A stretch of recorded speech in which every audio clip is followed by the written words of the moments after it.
आखिर north Indians और south Indians के लोगों में इतना डिफरेंस क्यों है? आखिर क्यों काफी सारे नॉर्थ इंडियंस और साउथ इंडियंस के फेशियल स्ट्रक्चर, उनका हेयर और उनकी स्किन का कलर एक दूसरे से इतना अलग दिखता है, जबकि हम एक ही देश के रहने वाले हैं? आखिर इसके पीछे का क्या कारण है जिसकी वजह से एक ही देश के लोगों में इतना डिफरेंस पाया जाता है? तो दोस्तों एक बार फिर से स्वागत है आपका सेल्फ्यूरियस के इस क्यूरियोसिटी से भरे एपिसोड में, जहां हम देखने वाले हैं कि आखिर इसके पीछे का क्या रीजन है जो कि नॉर्थ इंडियंस को साउथ इंडियन से और साउथ इंडियंस को नॉर्थ इंडियन से इतना अलग बनाता है। और इस वीडियो में हम ये भी जानेंगे कि क्या इसके पीछे आर्यंस का हाथ है या फिर द्रविडियंस का, और क्या आर्यन इन्वेजन थ्योरी सही है या फिर गलत। तो चलिए इसके बारे में पता लगाते हैं, क्योंकि जो सच है वह किसी एक छोर पर नहीं है। दोस्तों इसको जानने के लिए मैं आपको मिलवाता हूँ अपने एक दोस्त से जिसका नाम है 14411, जो कि एक वुमेन का कंकाल है जो पाया गया था हरियाणा के एक गांव राखीगढ़ी में, जिसे एक हड़प्पन साइट के नाम से भी जाना जाता है। रिसर्चर्स के अनुसार उस महिला का कंकाल 4500 साल पुराना था। इस महिला के डीएनए से कई चीजें बाहर आई, जिसकी वजह से 2 रिसर्च पेपर पब्लिश हुए,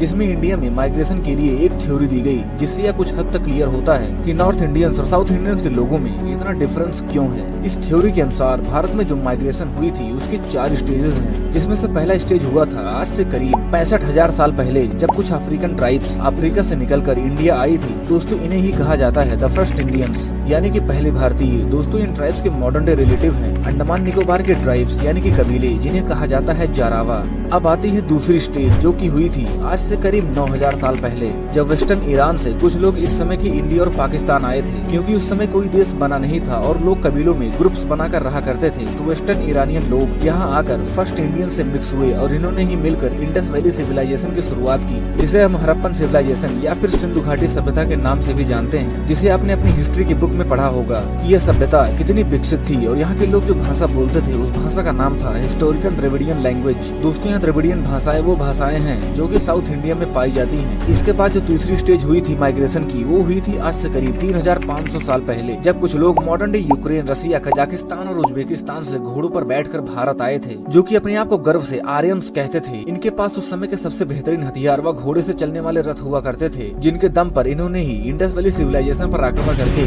इसे तबाह कर दिया और वहाँ पर अपना कब्जा कर लिया। इस आक्रमण से कुछ लोग बचकर दक्षिण भारत की तरफ चले आए थे, जो कि यहाँ पहले से रह रहे फर्स्ट इंडियन से मिक्स हुए, जिन्हें हम एएसआई यानी कि एंसेस्ट्रल साउथ इंडियंस कहते हैं। और जो लोग वहाँ हड़प्पन सिविलाइजेशन के तबाह होने के बाद भी वहीं रुक गए थे, वे लोग आर्यंस के साथ घुल मिल जाते हैं, जिन्हें हम कहते हैं एएनआई यानी कि एंसेस्ट्रल नॉर्थ इंडियंस। इन्हीं लोगों ने मिलकर इंडिया में जो सिविलाइजेशन बनाई वो थी वैदिक सभ्यता। इसके बाद चौथी स्टेज में म्यांमार और कम्बोडिया से कुछ लोग इंडिया आए थे, जिन्होंने वर्तमान में झारखंड में रह रही मुंडा प्रजातियों को जन्म दिया था। लेकिन दोस्तों इसके बाद भी जो भारत पर विदेशी आक्रमण हुए थे, जैसे कि मुगलों ने भारत पर आक्रमण किया था, उनके भी कुछ minor DNA samples north India के कुछ लोगों में देखे जाते हैं, क्योंकि मुगल दक्षिण भारत को नहीं जीत पाए थे। लेकिन दोस्तों इसी बीच एएनआई और एएसआई लोगों में भी मिक्सिंग हुई थी, जिससे नॉर्थ इंडियंस के डीएनए में एएनआई लोगों का डीएनए ज्यादा देखने को मिलता है और एएसआई लोगों का डीएनए कम। और वहीं पर साउथ इंडियंस में एएसआई लोगों का डीएनए एएनआई लोगों के कंपैरेटिवली ज्यादा देखने को मिलता है। दोस्तों यही कुछ हद तक क्लियर करता है कि नॉर्थ इंडियंस और साउथ इंडियंस में इतना डिफरेंस क्यों पाया जाता है। लेकिन इसके बाद सवाल आता है कि आखिर हिंदू राइट्स इस आर्यन इन्वेजन थ्योरी का इतना विरोध क्यों करते हैं? क्योंकि दोस्तों आर्यन इन्वेजन थ्योरी में ये बताया गया है कि जो आर्यंस थे वो विदेशों से आए थे और इन्होंने ही यहाँ पर हिंदू धर्म की शुरुआत की। लेकिन हिंदू राइट्स का कहना है कि आर्य भारत से ही बिलोंग करते थे, वे यही के ही थे और उन्होंने ही भारत में वैदिक सभ्यता का निर्माण किया। आर्यन इन्वेजन थ्योरी के अनुसार आर्यंस इंडस वैली सिविलाइजेशन के बाद आए थे, तब उसके बाद उन्होंने ही यहाँ ऋग्वेदा, जो कि हिंदू धर्म का सबसे प्राचीन ग्रंथ है, उसकी रचना की।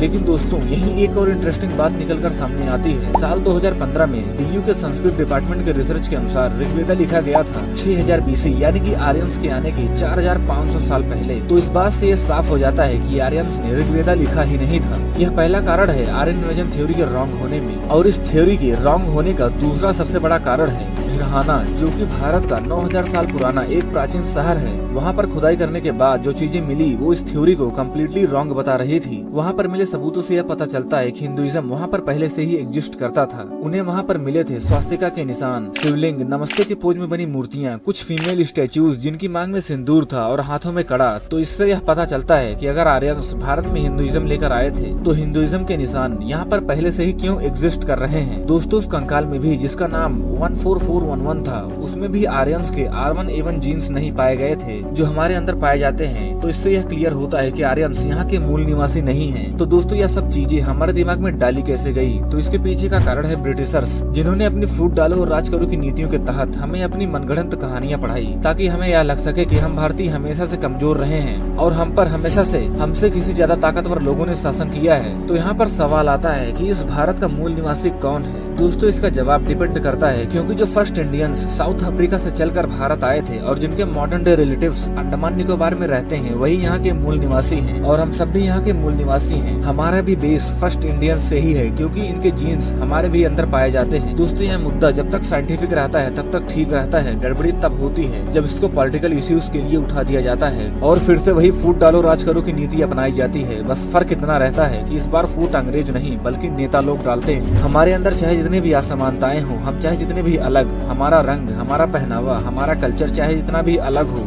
लेकिन हम आते हैं उस एक ही महान देश भारत से जो विश्व गुरु हुआ करता था। दोस्तों इस वीडियो से आपको क्या सीखने को मिला कमेंट में जरूर बताइएगा और ऐसे ही क्यूरियोसिटी और नॉलेज से भरी वीडियोस को देखने के लिए चैनल को सब्सक्राइब करके बेल नोटिफिकेशन को ऑन कर दीजिएगा। और अनेकता में एकता की सोच को अपनाते हुए मैं मिलूंगा आपसे फिर से अगली वीडियो में। तब तक के लिए जय हिंद, जय भारत।